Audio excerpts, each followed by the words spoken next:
Fed up with surprise planning and having to mobilize your community to have your input heard? No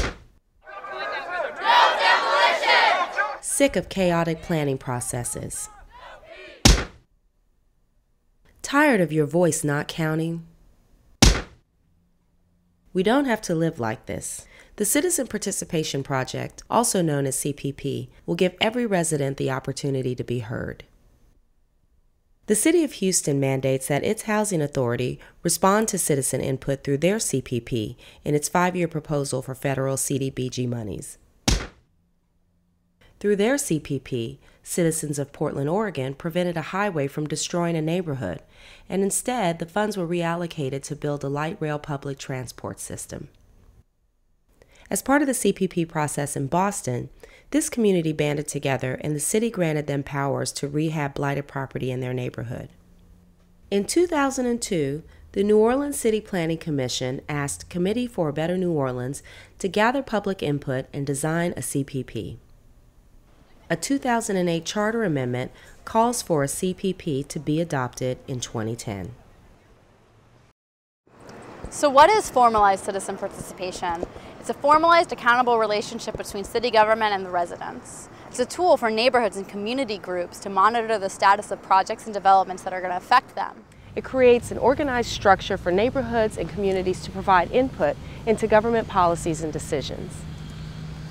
And relationships between neighborhoods and government officials are sustainable and ensured, not based on politics or personal relationships. So what can a CPP accomplish? Residents will get timely and accurate information about projects and proposals that are going to affect them.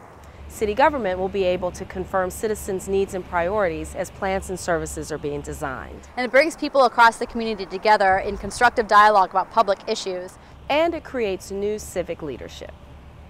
So what are some of the benefits for neighborhoods?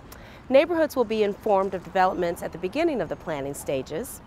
It makes communication with City Hall and city departments easier.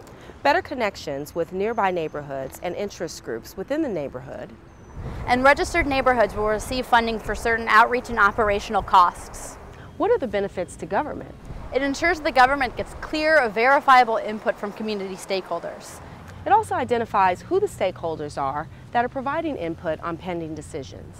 It provides training for city employees so they are knowledgeable in the process of engaging with citizens.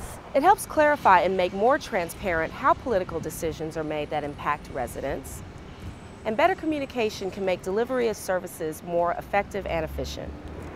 So what are the benefits to businesses and community development initiatives? It creates a clear and predictable process for community development proposals. It brings community into discussion for proactive rather than reactive planning. It saves time and money during the design phase by bringing in citizen input early on. It creates relationships within the community where the development is taking place. So neighborhoods and communities of interest, who participates? Most CPPs in the U.S. focus on involvement from neighborhood-defined organizations and associations. Neighborhood refers to a geographically based community or region of a city. And community of interest refers to groups with shared interests, such as ethnic or religious groups, business groups, or issue-defined groups, such as education or criminal justice advocates. So what are our next steps? We're doing our final round of public input and our final revisions to the NOLA CPP draft model.